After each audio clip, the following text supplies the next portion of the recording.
Plastic నియంత్రణను సామాజిక బాధ్యతగా తీసుకోవాలని ప్రజలకు డిప్యూటీ సీఎం పవన్ పిలుపునిచ్చారు.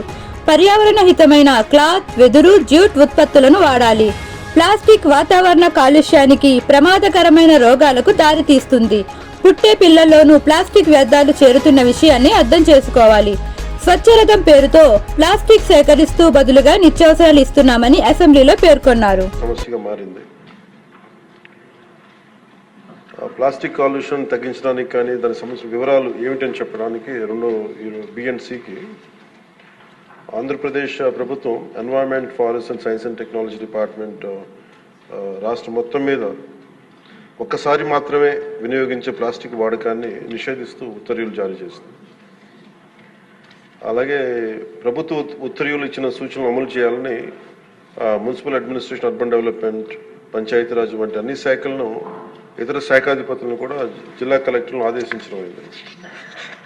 ఒక్కసారి మాత్రం వినియోగించే ప్లాస్టిక్ వస్తువుల విక్రయాలను అరికట్టేందుకు తనిఖీలు నిర్వహించడానికి జిల్లా స్థాయి టాస్క్ ఫోర్స్ కమిటీలను ఏర్పాటు చేయాలని కలెక్టర్స్కి డైరెక్షన్స్ ఇవ్వడం జరిగింది.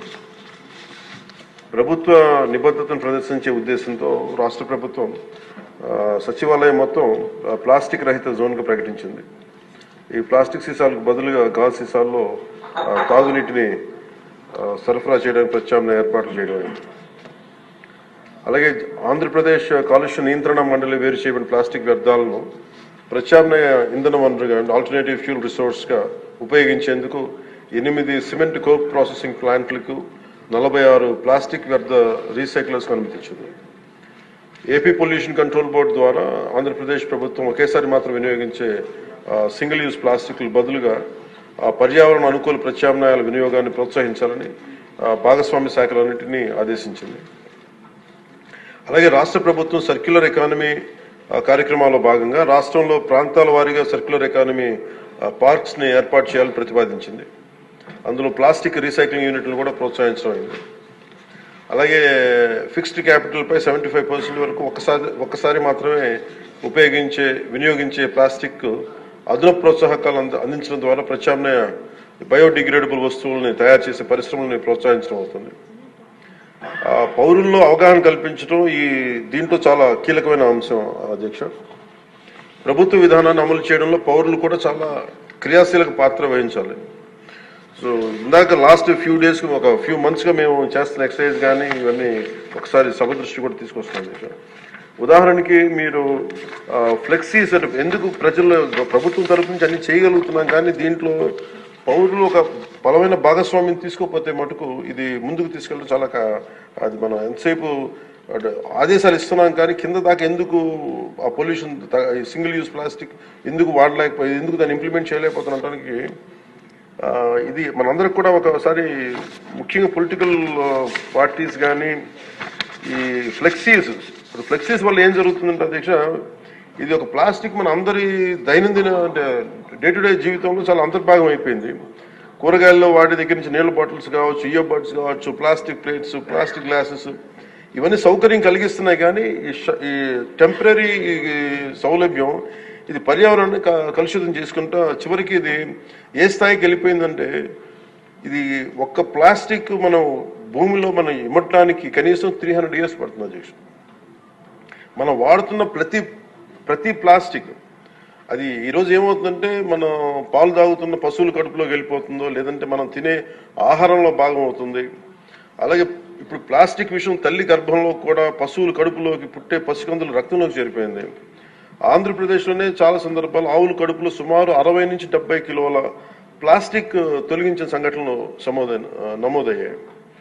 ఇలాంటివన్నీ అందుకని మాకు లైఫ్ స్పాన్ ఈ ముఖ్యంగా స్టైరోఫోమ్ అయితే 500 years కానీ పట్టదు, అది పడుతుంది దాన్ని అవడానికి భూమిలో కలవడానికి. Plastic bag, plastic straw, plastic bottles minimum plastic bag 10 to 20 years, plastic straw అయితే 200 years, ప్లాస్టిక్ బాటిల్ అయితే ఏకంగా 450 పైచిలకు సంవత్సరాలు. సో ప్లాస్టిక్ పూర్తిగా భూమిలో కలిసిపోవట్ల. అది మోస్ట్ డేంజరస్ ఏంటంటే చిన్న చిన్న ముక్కలుగా విడిపోయి మైక్రో ప్లాస్టిక్, నానో ప్లాస్టిక్స్ రూపంలో నేల, నీరు, గాల్లో ఇప్పటికీ ఉండిపోతున్నాయి. ఇటీవల అధ్యయనాల్లో కూడా ముఖ్యంగా తల్లిపాలలో కూడా మైక్రో ప్లాస్టిక్ ఉన్నాయని తెలియజేస్తూ ఉన్నది. సో వీటన్నిటికీ సంబంధించి మేము ఒక నెక్స్ట్ 2-3 monthsలో చాలా ఒక డీటెయిల్ అనాలిసిస్ డీటెయిల్ ప్లాన్తో వస్తున్నాం అధ్యక్ష, ఒక యాక్షన్ ప్లాన్ తోటి. అది మీకు తెలియజేస్తాం. ఇప్పుడు ఉదాహరణకి పంచాయతీ ద్వారా మేము ఏం చేస్తామంటే స్వచ్ఛందం అనే కార్యక్రమం పెట్టాం. ఈ ఏవైతే ప్లాస్టిక్ వ్యర్థాల నుంచి నిత్యావసర వస్తువులు పొందుతూ ఉన్నారు, ఇది ఒక అవగాహన పెంచుతున్నాం. ఈ చెత్తను సేకరించి అలవాటుని పెంపొందింపజేస్తున్నాం. ఉదాహరణకి ప్లాస్టిక్ ఫ్రీ తిరుమలలో కాన్సెప్ట్ ద్వారా, అంటే ఒక టెంపుల్, మనం తిరుమలకి వెళ్తే ఈరోజు మనం వెళ్ళి చూస్తే భక్తులు ఎవరు బాటిల్స్ కవర్స్ తీసుకెళ్ళకుండా ప్రత్యామ్నాయం గాజు సీసాలు, పేపర్ క్లాత్స్, బ్యాగ్స్ వాడుతున్నారు. సో లక్షలాది భక్తులు క్రమశిక్షణతో ఈ నియమాన్ని పాటిస్తూ ఉన్నారు. సో మనం రోజువారీ జీవితంలో ప్లాస్టిక్ ప్రత్యామ్నాయంగా చెరుకు పిప్పి, తాటాకులు కానీ, వెదురు ఇట్లాంటి ఇత్యాది బయోడిగ్రేడబుల్ తోటి సేమ్ ఇదే తయారు చేసుకోవచ్చు. సో ప్లాస్టిక్ని నిరోధించాలంటే ముందుగా మూలాలపై దృష్టి సారించాలి.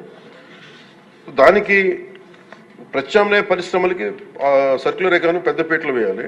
సో ఆ దిశగా గౌరవ ముఖ్యమంత్రి గారు కూడా వాటిని ముందుకు తీసుకెళ్తారు ఈ పథకాల ద్వారా. అలాగే పర్యావరణ పరిరక్షణ మా సహకారాన్ని అందిస్తా ఉన్నాం.